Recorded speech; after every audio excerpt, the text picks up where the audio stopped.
By the end of this video, you will have a concrete framework for 10 decisions that most bank anglers make on instinct and consistently get wrong. Not where to cast next because a spot looks good. Not what color to switch to because someone online said so. A real, repeatable system for reading where a base actually is, what it actually needs at that moment, and what it takes for something moving through the water to register as worth attacking. That system exists because bass are not random. They respond to documented, measurable inputs: dissolved oxygen, light levels, water temperature, pressure differentials, prey motion, in predictable ways.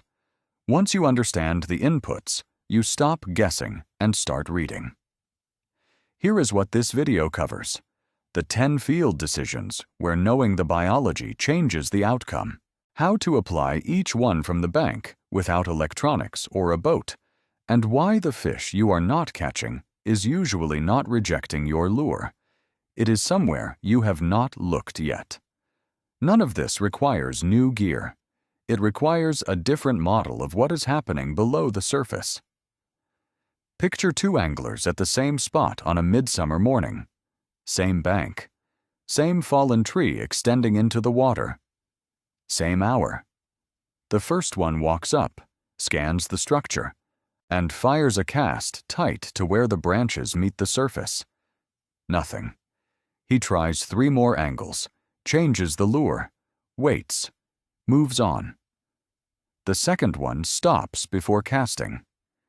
She looks at where the current is running. She notes which side of the tree gets the morning shade and which side gets the sun first. She checks whether the wind is pushing surface water toward the tree or away from it. Then she casts, not to the prettiest part of the structure, but to the place where a bass holding in low light, facing into current, would have the cleanest view of anything drifting in. 1 fish on the first cast. The difference between those 2 anglers is not the lure. It is the mental model, the framework for what a base is actually doing at that moment in that spot. The 10 tips in this video build that framework. The first decision point is dissolved oxygen. Most bank anglers know the rule about shade and depth, but few think about oxygen as an active locating tool. Largemouth bass require approximately 5 parts per million of dissolved oxygen to function normally, and prefer 8 to 12 ppm. When levels drop toward the lower end of that range, bass move. They do not stay and fight the chemistry. In practical terms, in summer, when shallow, stagnant pockets of a lake or pond get direct sun for several hours, oxygen levels in those areas can fall low enough to push fish out entirely, even if the structure looks perfect. The zones where oxygen is highest are where you should start: moving water inlets, windward banks where surface agitation drives atmospheric absorption, areas with aquatic vegetation actively photosynthesizing. Before you commit to a section of bank, ask whether the water there has the chemistry a base needs. Stagnant, warm, calm pockets in midsummer look inviting. They are often empty.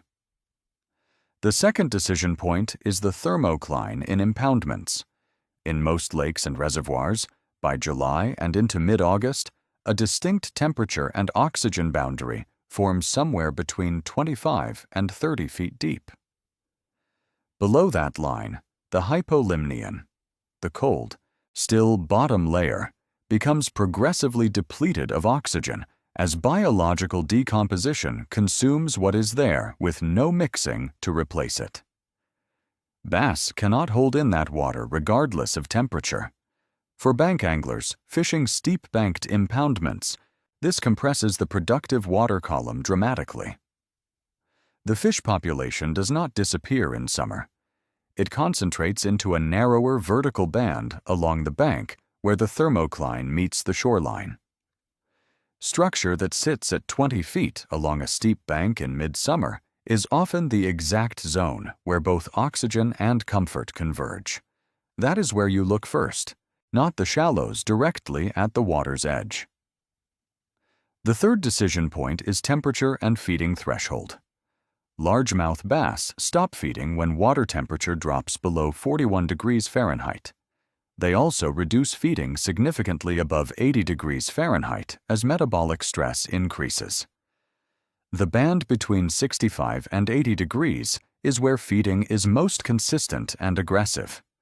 But that number alone is not the whole picture. Even within the productive range, temperature determines the speed at which a bass is willing to chase something. A bass in 62-degree water is not going to accelerate across open water after a fast-moving bait. The metabolic math does not favor it. A bass in 74-degree water can and will. Before picking retrieve speed, know the water temperature and let that guide the presentation, not habit. The fourth decision point is the lateral line, the sense that most anglers never think about. Bass have a mechanoreceptive system running along their bodies that detects pressure waves and vibrations in the water. Research on largemouth bass sensory deprivation has confirmed that when visual cues are completely removed, bass can still strike accurately and capture prey. Those blind strikes are guided entirely by the lateral line detecting water motion generated by the prey. Animals lacking both visual and lateral line input cease to feed altogether. What this means at the bank, in stained or muddy water, in low-light conditions before dawn and after dusk, or at depth where light does not penetrate, the lateral line is the primary hunting tool, not the eyes. A lure that creates no pressure displacement, a slow-sinking finesse bait fished dead slow in turbid water, may simply not register. Something that displaces water in a detectable wave pattern gives the fish something to lock onto even when it cannot see. Match the lure's vibration output to the fish's available senses, not your visual preference. The fifth decision point is low-light vision and the dawn-dusk window. Bass have a high concentration of rod cells in their retinas, which are sensitive to light and movement in dim conditions. Research indicates it takes baitfish significantly longer than bass to adapt from one light level to another, on the order of 20 minutes or more. During the rapid light transitions of dawn and dusk, bass maintain a temporary visual advantage. Their prey has not yet adjusted, and bass can track movement that the baitfish cannot detect as a threat. This is not a rule of thumb. It is a documented biological asymmetry in photoreceptor adaptation speed between predator and prey. The practical application: the first 30 minutes after first light and the last 30 minutes before full dark are not just good times to fish. They are the specific windows where the predatory advantage is most acute. Be on the water before the light changes, not after it already has. The sixth decision point is vision and blind spots. Because bass have eyes on the sides of their heads, their visual field is wider than a human's. But they have blind spots directly above, below, and behind their bodies. The rear blind spot matters most for presentation. A lure that approaches from directly behind the fish may pass undetected regardless of how realistic it looks or how well it matches the forage. A cast that leads the fish. Placing the lure in the zone the fish is already watching, then working it past the holding position, is fundamentally more likely to be seen than one that comes from behind. Read the current and the structure to determine which way the fish is facing, then cast to place the lure in front of that orientation, not parallel to it. The seventh decision point is current seam positioning. Bass use current as a delivery system. They hold on the slack water side of a current break, a rock, a piling, a laydown, a point, facing into the flow, and wait for whatever the current brings within striking range. Research on largemouth base positioning confirms they tuck tight to structure, within inches of the break, not several feet away. A cast that lands in the fast water and crosses the seam into the slack water side is the correct path.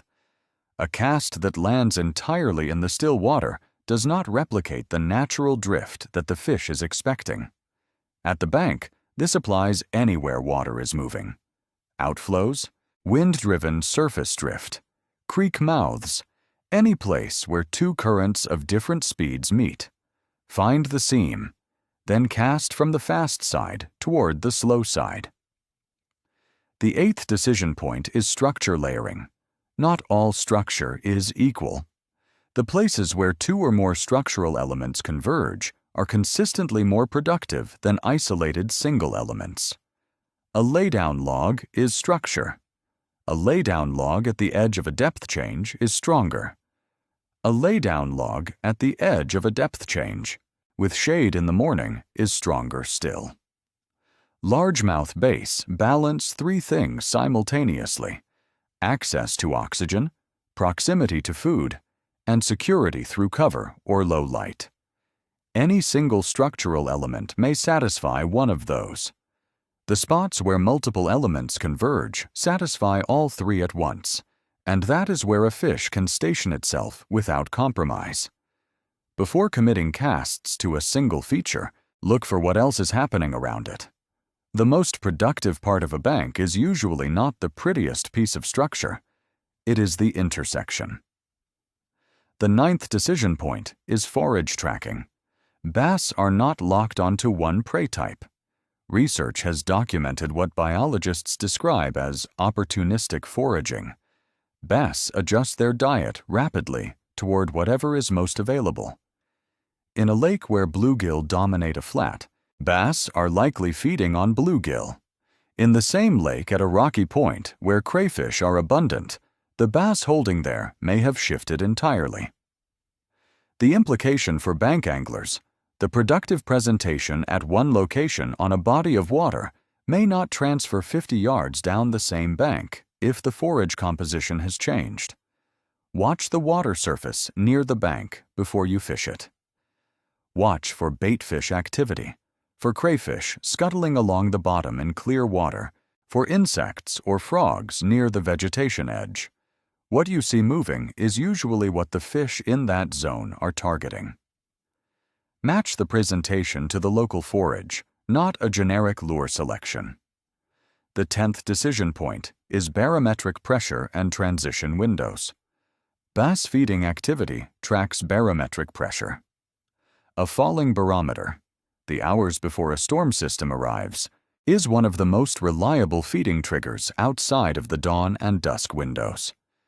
A rising barometer after a front passes tends to shut feeding down, often dramatically. This is not anecdotal. It aligns with documented behavioral shifts in fish in response to pressure changes, likely through the swim bladder's sensitivity to pressure differentials. The practical application: plan high-effort sessions around falling pressure, not rising. A falling pressure afternoon in flat, unremarkable water will often outproduce a rising pressure morning on the best structure of your life. Check the forecast before choosing a session, not just the day of. Here is what each of those 10 points is actually saying. Read together rather than in isolation. A base needs oxygen, a specific temperature range, and a structural position that delivers food with minimal energy expenditure. It detects prey through vision, with a wider-than-human field but real blind spots, and through a lateral line system that reads pressure waves at close range. It times feeding to the windows where its sensory advantage is greatest. It tracks the most available forage, and it responds predictably to pressure changes in the atmosphere and in the water column. None of those are independent variables. They run at the same time on every fish, on every session. The angler who is catching fish consistently is not doing something magical. They are reading multiple variables at once and positioning the lure where all of them converge. One perfect cast into the right intersection of oxygen, temperature, light, current, structure, and forage is worth more than an hour of casts into a single element. The fish tells you which conditions it needs by where it positions itself. Your job is to read the water before the rod goes up, not after.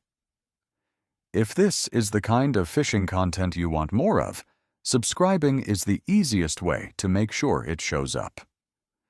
So before your next session at the bank, ask yourself one question first. Not, what lure should I throw? Ask, what does this water have to offer right now? In oxygen, in temperature, in light, in current, in forage. And where along this bank do two or more of those converge? The answer to that question will put you within casting range of a fish more often than any lure change ever will.